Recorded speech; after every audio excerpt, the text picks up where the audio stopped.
करण जौहर जैसे लोग इस इंडस्ट्री के सबसे बड़े हिपोक्रेट लोग हैं और इंडस्ट्री के लोग जानते हैं। शेखर कपूर का ट्वीट आया है और तमाम और डायरेक्टर्स का भी कोट आया है कि आज कैसे जो लोग उनको श्रद्धांजलि दे के अपना एक बड़प्पन दिखाने का प्रयास कर रहे हैं कि ये कितनी दोहरी मानसिकता वाली एक रंगीन दुनिया है। जैसे राजनीति के अंदर कुछ परिवार अपना एकाधिकार मानते हैं, वैसे ही बॉलीवुड के अंदर भी कुछ फैमिलीज़ हैं। चाहे वो आप धर्मा प्रोडक्शन को ले लो, चाहे वो यशराज फिल्म्स को ले लो, चाहे आप कपूर्स को ले लो, चाहे ये फराह खान और उनके भाई के प्रोडक्शन हाउस को ले लो, तो इनके अपने अपने अलग अलग कार्टेल्स हैं। तो ये इन लोगों के अपनी अपनी एस्पिरेशंस हैं। तो ये जिन लोगों को जैसे प्रमोट करना चाहते हैं, ये बॉलीवुड के उस ऑर्डर को अपने हिसाब से चलाना चाहते हैं। पर उस ऑर्डर में अगर गाहे बगाहे कोई इस प्रकार का टैलेंट निकल के आता है, सबसे बड़ा एग्जाम्पल आप कंगना रनावत को देख लीजिए। She is the most vocal talent. आज की डेट में अकेली लड़की होगी जो अपने दम पे फिल्में चलाती है। आप उठाइए किसी और एक्ट्रेस को उठा लीजिए और बना के दिखाइए ज़रा फिल्म बिना हीरो के अगर चलती हो तो। Rest of the actresses are mere the item numbers. तो कंगना रनावत जैसी स्टार को जो है साइलेंस करने की कोशिश होती है। तो बॉलीवुड इस चीज़ से बिल्कुल अछूता नहीं है। और ये सिर्फ एक एंटरटेनमेंट इंडस्ट्री नहीं है, ये मेरे देश का दुर्भाग्य है कि जो लोग फिल्मों को सिर्फ एंटरटेन करने के माध्यम से देखते हैं, तो वो सिर्फ एंटरटेनमेंट नहीं है। एक लड़का एक छोटे से शहर से आता है अपने सपनों को परस्यू करने के लिए। इतना पढ़ा लिखा, इतना इंटेलेक्ट जो है, अपने पढ़ाई को बीच में छोड़कर आकर वो बॉलीवुड में अपने करियर को परस्यू करता है और यहाँ पे भी सफल होता है। आप सोचिए, अपने मेन स्ट्रीम करियर से वो एक नए फील्ड में आकर उसका पैशन देखिए, उसका टेम्परामेंट देखिए कि उसने जिस फील्ड में हाथ डाला वो लड़का वहाँ सफल हुआ। तो उसकी ज़िंदगी में ऐसा अकेलापन क्या हुआ होगा, क्योंकि आत्महत्या, इतना लाइवली आदमी जिसने 1 साल पहले एक फिल्म करके ये संदेश दिया कि आत्महत्या क्यों नहीं करनी चाहिए, अगर वो इंसान आत्महत्या कर रहा है तो इसके पीछे बहुत बड़ी साजिश की मुझे बू आती है। और मैं चाहता हूँ कि देश की एजेंसियाँ इसको एक केस स्टडी के रूप में ले, इसके ऊपर एक फोरेंसिक और तमाम तरह की जो टेस्ट हो, वो जांच हो, इसके ऊपर एक पूरी एक नॉन बायस जांच हो, और जो भी उसके मौत के राजदार हैं, जो भी उसकी सुसाइड के रीजंस हैं, उनको कठोर से कठोर जो है दंड मिले। धन्यवाद सर। थैंक यू सर, हाल ही में बॉलीवुड एक्टर सुशांत सिंह राजपूत ने अपने घर में, आपने देखा कि आत्महत्या कर ली।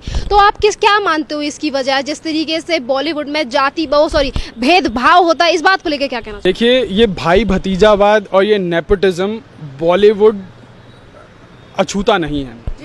बॉलीवुड और राजनीति में ये हमें बहुत ज़्यादा देखने को मिलता है, और बॉलीवुड में ये अब से नहीं हो रहा है, बहुत दिनों से हो रहा है कि जो एक्चुअल टैलेंट होता है उसको कैसे साइडलाइन लगा दिया जाता है, क्योंकि वहाँ पे किसी परिवार के, किसी डायरेक्टर के, किसी एक्टर के बेटे बेटियों को सेटल ऑफ करना होता है। तमाम उदाहरण हैं।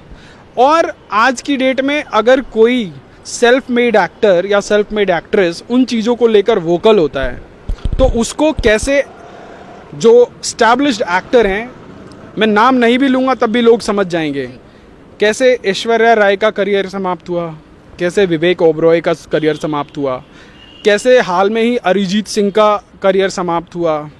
और सुशांत सिंह राजपूत के बारे में भी बहुत कुछ बोला जाता है कि एक बॉलीवुड के अंदर एक कार्टेल चलता है कि वो जो है जिसको प्रमोट करना चाहते हैं वो उसी को प्रमोट करेंगे। और सुशांत सिंह राजपूत भी, देखिए, कल को ये सारी चीज़ें निकल के आएंगी, क्योंकि अब इंफॉर्मेशन टेक्नोलॉजी का ज़माना है। ये आज से 20 साल 30 साल पुराना भारत नहीं है कि आप खबरों को दबाएंगे, अपने हिसाब से चलाएंगे। परंतु आज के डेट में एक ढिठाई इतनी ज़्यादा हो गई है कि जब तक उन लोगों के ऊपर कोई प्रमाणिक कार्रवाई नहीं होती है, तो वो लोग आंख मूंद करके बैठ जाते हैं और वो कहते हैं कि this world runs in our tunes. तो ये बॉलीवुड का जो गंदा खेल, इसके ऊपर दाऊद का और जो अंडरवर्ल्ड का इन्फ्लुएंस, तो ये बहुत सारी चीज़ें हैं जिसका गवाह देश बहुत सालों से बनता आया है, और कैसे धीरे धीरे जो कल्चर को डाइल्यूट करने का काम बॉलीवुड के माध्यम से होता है, अपने तरीके से किसी भी स्टोरी को फ्रेम करके दिखाया जाता है, तो ये चलता आ रहा है। अगर इनमें सरकारों का भी हस्तक्षेप होता है। जैसे हम सेंसर बोर्ड का एग्जाम्पल ले लें, जब सेंसर बोर्ड में किसी सरकार ने, क्योंकि जनरली इस देश का कल्चर है कि जिसकी सरकार होती है उसी के समर्थित लोग बड़े बड़े बोर्ड्स पे बिठाए जाते हैं, और अब की सरकार भी इस चीज़ से अछूती नहीं है, और इसमें कोई गलत भी नहीं है, क्योंकि आज मैं जिस आइडियोलॉजी को इंडोर्स करता हूँ, अगर मेरी सरकार है तो मैं चाहूँगा कि उसको जो है विभिन्न माध्यमों से दिखाया जाए। अगर मैं एक राइट विंग, अगर मैं एक राष्ट्रवादी फिलॉसफी को बिलोंग करता हूं, तो मैं चाहूँगा कि देश के अंदर राष्ट्रवाद की सही परिभाषा को दिखाया जाए।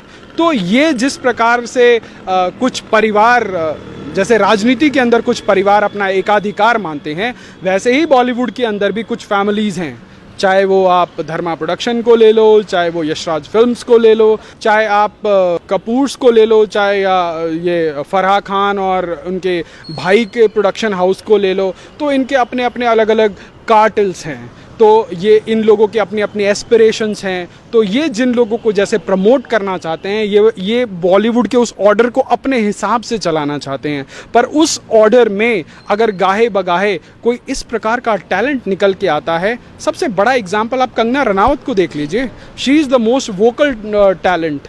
आज की डेट में अकेली लड़की होगी जो अपने दम पे फिल्में चलाती है। आप उठाइए किसी और एक्ट्रेस को उठा लीजिए और बना के दिखाइए ज़रा फिल्म बिना हीरो के, अगर चलती हो तो। Rest of the actresses are mere the item numbers. तो कंगना रनावत जैसी स्टार को जो है साइलेंस करने की कोशिश होती है। तो बॉलीवुड इस चीज़ से बिल्कुल अछूता नहीं है।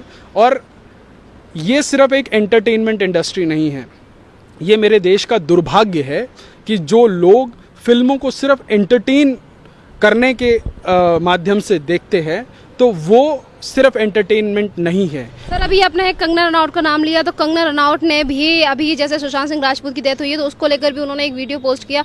उसमें उन्होंने कहा कि जिस तरीके से बॉलीवुड में भाई भतीजावाद होता है, और जैसे सुशांत सिंह राजपूत की कई सारी फिल्म थी जिसके बावजूद भी उसे कोई अवार्ड नहीं दिया गया, और गली बॉय जैसी उन्होंने कहा कि वाहियात मूवी है, उसे 50 तरीके के अवार्ड दिए जाते हैं, और जहाँ इतनी ज़्यादा पिक्चरों से ज़्यादा प्रसारित, मतलब ज़्यादा पसंद किया जाता है भारत में, उसके बावजूद भी उसे कोई अवार्ड नहीं दिया जाता। देखिए, ये इस देश का दुर्भाग्य है। आईफा जैसा प्रतिष्ठित अवार्ड, जस्ट बिकॉज कि जो आईफा का sponsor, sorry Filmfare, not Filmfare, I guess Filmfare का जो स्पॉन्सर है वो उस पर्टिकुलर फिल्म का प्रोड्यूसर भी है, तो सारे के सारे अवार्ड आप उसको दे दें।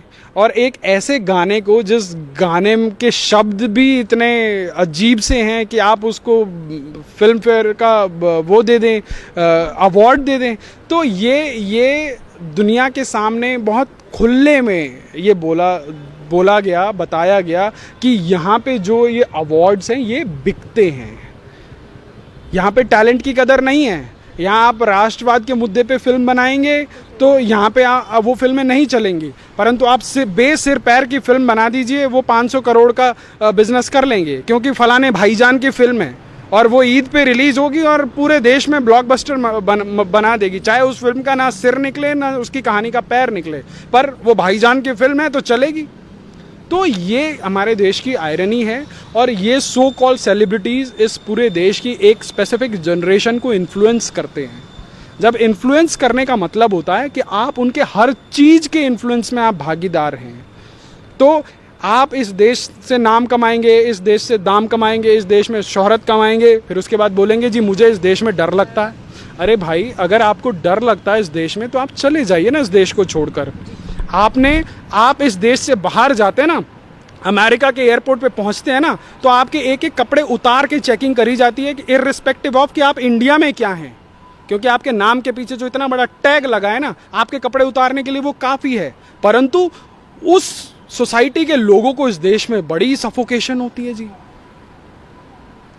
Despite of being a second majority, आप इस देश में सब कुछ एंजॉय कर रहे हैं, फ्रीडम ऑफ एक्सप्रेशन से लेकर, मतलब आप कुछ भी दिखा रहे हैं, मन मुताबिक दिखा रहे हैं, और उसके बाद आपको इस देश में डर लगता है। तो ये जो है हिपोक्रेसी की जो आपके दोहरे मापदंड हैं उसकी जो है पराकाष्ठा है।